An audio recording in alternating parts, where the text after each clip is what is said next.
We're at a section of the old trace on the Natchez Trace Parkway in Mississippi. We're going to check out a section of preserved 200-year-old road from the Natchez Trace.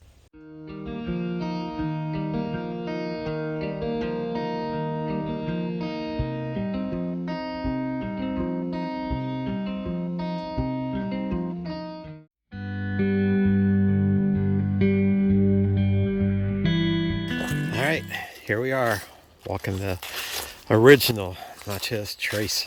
We're walking a trail that's 200 years old. Of course, the National Park Service keeps it cleared for us. Yay. Nice and wide and grass cut. Fallen trees trimmed back. How far do you think it goes? I don't know. We're going north-ish, so... Are we going to walk to Memphis, Tennessee? No. Why did people take the Natchez Trace Parkway? Back in the 1700s, when it was the Natchez Trace, people from Kentucky, called Kentucks, would take their crops and put it on a flatboat and follow the Mississippi River down to Natchez, Mississippi to sell their wares. And they also had to sell the boats because there was no engine to get them back up the river. So they sold their boat for lumber, and then they had to walk like 450 miles back home. Can you imagine walking 450 miles to get home to me? It's worth it.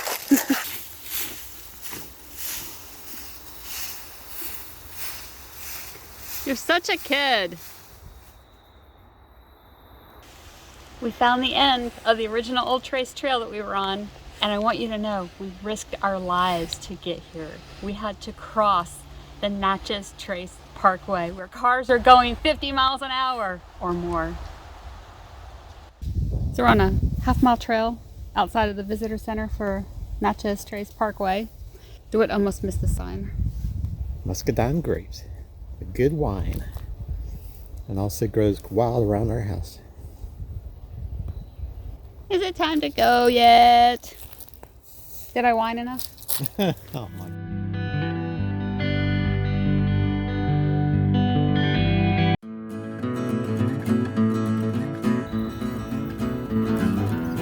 Or just take a little stroll in a swamp.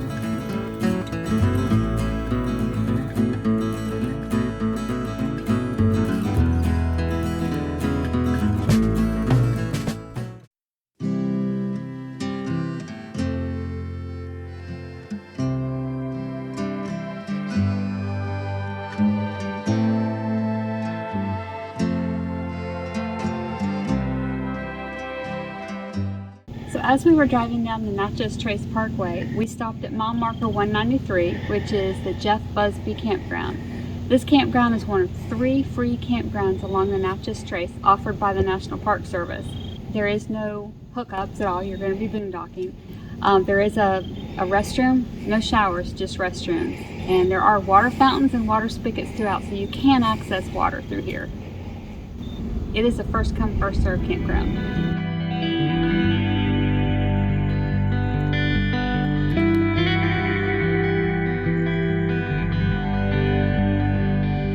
All right, Debbie, you got a choice, left or right, short or long route. Which way are we gonna go? You want to flip a coin? Nah, we'll just take the long one. Okay. All right, after you.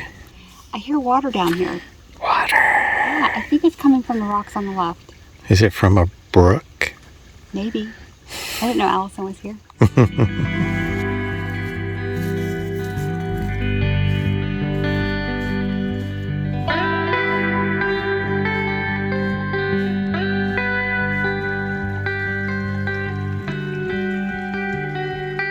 The trail ends or starts, depending on your point of view, at the campground.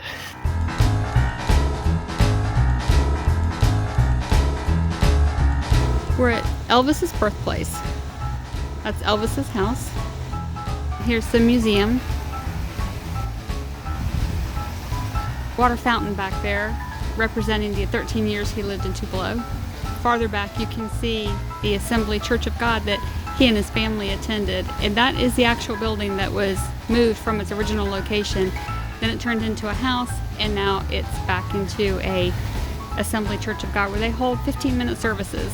so you can get kind of a feel for what it was like for Elvis. This is the 2-room house that Elvis Presley grew up in. Yeah. Yeah, his dad built it by borrowing $185 from his employer, and a few years later the house was repossessed because his dad couldn't repay the loan. Wow. That was in the early 1930s. Where did they end up living after that? I don't know, but they moved around here in Tupelo, and then at Elvis's age of 13 is when they moved to Memphis. This car is a replica of the car that Elvis's family used to drive from Tupelo to Memphis.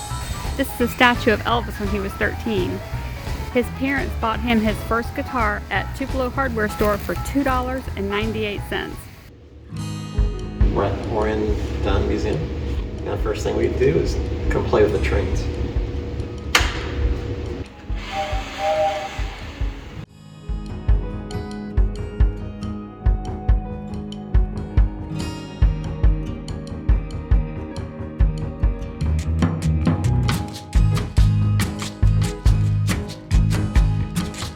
Exploring this museum, came across a blacksmith station, sort of modern. Reminded me of a blacksmith class I took with 2 friends. Took a week learning how to shape and heat metal. Really cool. Lots of respect to anybody that can work metal over fire like that.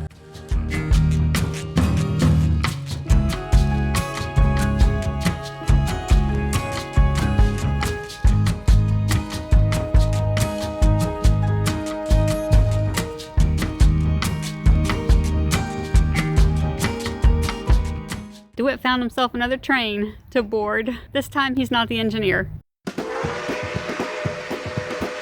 This is the first time, I think, ever, that when we've been looking at train cars, we actually get to go in. This guy apparently had work to do because he actually has a desk. The others don't. They just get to look out the window.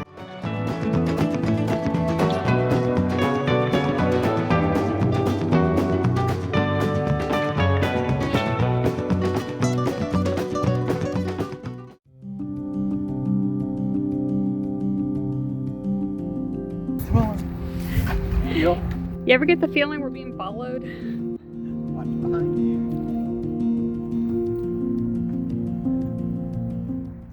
You want to be in the video too?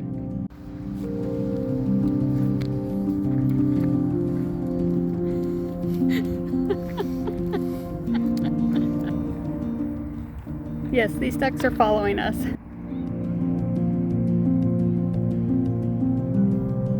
While we're visiting Tupelo, Mississippi, we're staying at the Trace RV Park in Shannon, Mississippi, actually, which is only about 6 to 8 miles from Tupelo. Natchez Trace RV Park has 20 to 30 sites, and they have a covered picnic shelter for small gatherings. This cute little cabin is where the laundry is. There's 1 washing machine and 1 dryer. They do offer a pool. There is not a designated dog run, but there's plenty of area for dogs to run around and play, and they have a pond for fishing. The criteria we set for ourselves to put a state sticker up on our map is that we need to stay somewhere for 2 nights at least and do at least 2 activities in that state. So when we visited Red Bay, Alabama last year for warranty work, we drove into Mississippi and did a couple of things, but we hadn't stayed there yet. So we're staying here at the Natchez Trace RV Park, which will tick off the staying 2 nights because we're here for a week. So when we leave here, I'll be able to put the state up for Mississippi.